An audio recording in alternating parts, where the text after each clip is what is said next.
And if anyone thinks here, again, that the European Union or Europe as a whole can defend itself without the US, keep on dreaming. You can't. We can't. We need each other. So when President Trump is doing good stuff, I will praise him. And I don't mind him publishing text messages. And why do we need each other? I tell you. First of all, because also the US needs NATO. And the US is not only in NATO to prevent a mistake after the First World War, not to re-engage with Europe. And then again, the long arm of history reaching out to the US again in the Second World War, as Churchill famously said in his speech in 1941 in the US Congress. They are also in NATO because for the US to stay safe, and by the way, Arctic region is evidence here, they need a secure Arctic, they need a secure Euro-Atlantic, and they also need to secure Europe. So the US has every interest in NATO as much as Canada and the European NATO allies. But for Europe, if you really want to go it alone, and those of you who are planning for that, forget that you can ever get there with 5%. It will be 10%. You have to build up your own nuclear capability. That costs billions and billions of euros. You will lose then, in that scenario, you would lose the ultimate guarantor of our freedom, which is the US nuclear umbrella. Good luck. There are moments in global politics when a statement cuts through all the diplomatic language and delivers a reality check that is impossible to ignore. That is exactly what happened when Mark Rutte issued his blunt warning about Europe's defence capabilities and the critical importance of the transatlantic alliance. His message was clear, direct, and rooted in history. Europe cannot defend itself alone, and pretending otherwise is not strategy, it's illusion. At a time when geopolitical tensions are rising and the global balance of power is shifting, Rutte's words serve as a reminder of something many policymakers already understand, but often hesitate to say publicly. The security of Europe is deeply intertwined with the strength and commitment of the North Atlantic Treaty Organization and, more specifically, with the role of the United States within that alliance. When Rutte says, "We need each other," he is not making a political slogan. He is describing a strategic reality that has been shaped over decades. Since the end of the Second World War, the transatlantic alliance has been the backbone of European security. It has provided stability, deterrence, and a framework for cooperation that has helped prevent large-scale conflict on the continent. To fully understand the weight of his statement, we have to look at history. After World War I, the United States stepped back from European affairs. The consequences of that disengagement became painfully clear in the years that followed. Instability grew, tensions escalated, and eventually the world was plunged into World War II. It was only when the United States re-engaged that the tide began to turn. Rutte's reference to Winston Churchill is particularly significant. Churchill famously emphasized the importance of American involvement in Europe's security during his 1941 speech to the US Congress.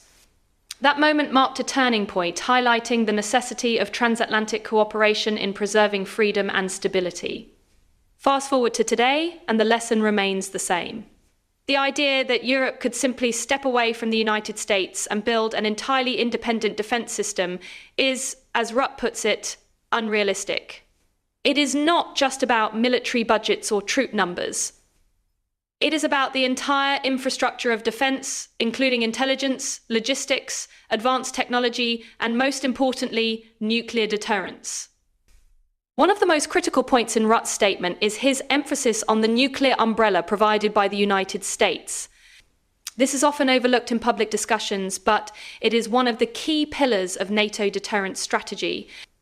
The presence of US nuclear capabilities acts as a powerful signal to potential adversaries that any aggression against Europe would carry severe consequences. If Europe were to attempt to replace that guarantee on its own, the cost would be enormous. Building a credible nuclear deterrent requires not only financial resources, but also political consensus, technological expertise, and long-term commitment. It is not something that can be achieved quickly or easily. As Rutte pointed out, even significantly increasing defence spending would not be enough to bridge that gap in the short term. This brings us to another important aspect of his argument, the idea that defence is not just about spending more money. While increasing military budgets is often part of the conversation, it is only one piece of a much larger puzzle. Effective defence requires coordination, integration, and trust between allies. NATO provides that framework, allowing countries to work together in ways that would be far more difficult if they acted alone. Rutte also makes an important point about the mutual benefits of the alliance. The relationship between Europe and the United States is not one-sided. While Europe relies on the US for security guarantees, the United States also benefits from a stable and secure Europe.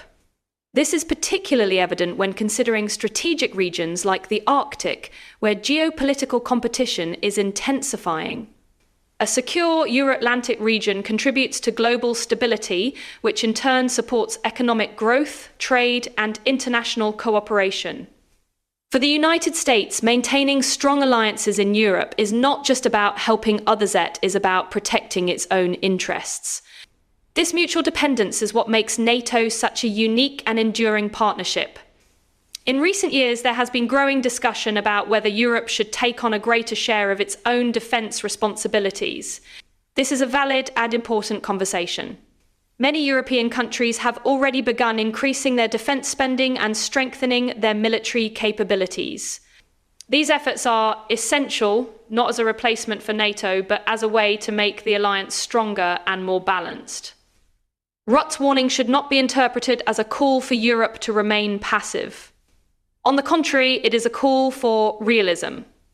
Europe should absolutely invest in its defence, modernise its forces, and enhance its capabilities. But it should do so within the framework of cooperation, not isolation. The idea of going it alone may sound appealing to some, especially in political debates where independence is often framed as strength. But in the context of modern security challenges, independence without cooperation can quickly become vulnerability. The threats facing Europe today are complex and interconnected, ranging from conventional military risks to cyber threats, terrorism, and geopolitical competition. No single country or even a group of countries acting independently can effectively address all these challenges alone. That is why alliances like NATO remain essential. They bring together resources, expertise, and political will in a way that amplifies the strength of each member. Rutte's message also serves as a reminder of the importance of unity. In times of uncertainty, divisions within alliances can be just as dangerous as external threats.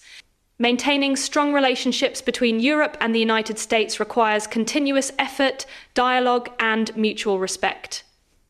When leaders speak openly about these realities, it helps to ground the public debate in facts rather than assumptions. It encourages a more informed discussion about what it truly takes to ensure security in an increasingly unpredictable world. Ultimately, Rutte's statement is not about limiting Europe's ambitions. It is about aligning those ambitions with reality.